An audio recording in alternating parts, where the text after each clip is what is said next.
besides the obvious death in this episode, and pretty much being predicted since the first episode of Log Horizon started airing, I felt like they handled it really well this episode. It really had the right atmosphere to it, and the way they managed to focus on the battle mechanics of this episode, that's something they really haven't done a lot in this series. I mean, we've had a lot of economics, world building, and stuff like that. We've had some battle scenes, yes, but you really get to see straight out how they handle the actual battle functionality of this anime, which is really cool to see, because it completely reminded me of if I was watching at a computer screen, how I would play an MMO, and that's exactly the feeling it gave to me when you see Minori just, you know, looking at all the different status bars and stuff of all her party members, and trying to say, okay, you need to heal, you need to give a buff, you know, you need to attack. That was really cool, and I love the way they managed to, I guess, influence from MMORPG type battle mechanics into this anime. It's really good getting to see something like that, and it felt like the combat was a lot different than I expected in this type of anime. I mean, it felt like it was actually a lot better, in a sense, instead of like showing anime type, you know, fighting like we always get. This felt like more of a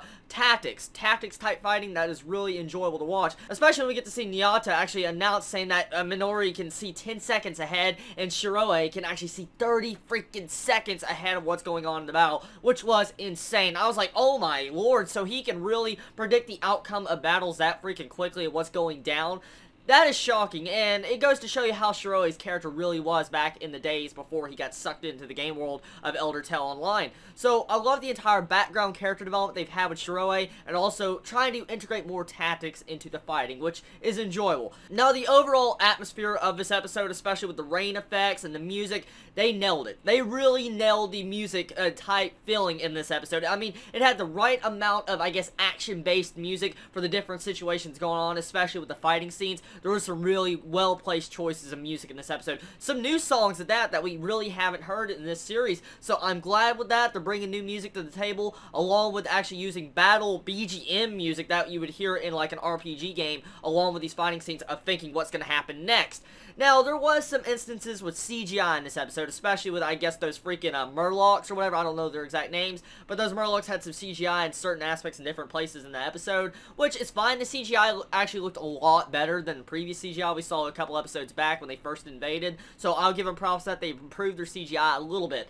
Now, let's talk about the actual skybox they had in this episode. Holy crap, that really, the atmosphere and the influence of the skybox, the way you see the rain coming down with that entire emotional moment when you see the team is backed up against the wall, or I'm guessing in the middle of a bridge, and you see direwolves, freaking like hobgoblins and freaking giants just coming straight for them, and I was like, oh my god, what is going to happen? And I sensed it right down, like, Rudy is going to die. I was like, are you serious? And then you just see the way they're all back to back. They're literally losing all their remaining magic power, mana power, and they have to wait an entire hour for reinforcements. That is a very long time to wait, especially for a strategic thing like this. I mean, only a freaking buffer and a healer and a whatever shaman can only do so much in a little bit of time. So an hour-long fight is going to be hell to any party, especially an MMORPG. So I felt like the entire dramatic situations of those scenes, and when you see they're completely out of everything, you got cooldowns going down. I mean, when you see Minori actually using spells that take over a minute of cooldown, you know they're on their last leg.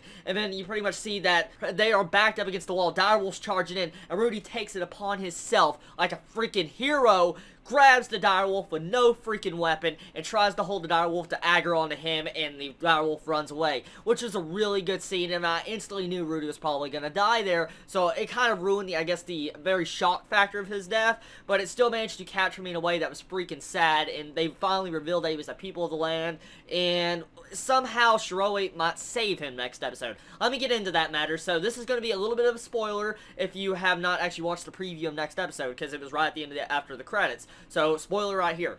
Now, pretty much we get to see that Shiroe most likely is going to challenge the world's law. So I don't understand exactly what he means by that, but I want to take this in the sense of actually, after reading Sword Art Online, Hack Sign, and different, elements of, MMO anime-inspired games, I will say most likely Shiroe has found a glitch or a bug to be able to, I guess, manipulate the world's laws to be able to revive Rudy. That is my instant logic why I'm thinking right there, because when I heard in the preview that he was challenging the laws, that's what I thought. So maybe Shiroe finally found something that, no one else could do, like I said, a bug. So that's another conclusion right there, and it kind of ruins the dramatic cliffhanger factor that I see at the ending of the preview, because we see Rudy looks like he's getting healed or something, most likely he's going to come back. They didn't exactly show his face, but they pretty much revealed that he's probably going to live, so it really destroys the dramatic factor, like I said, but it still was a very good episode with some certain scenes. The scenes weren't the best, but it was definitely a good episode for battle scenes, especially if you like tactics with it.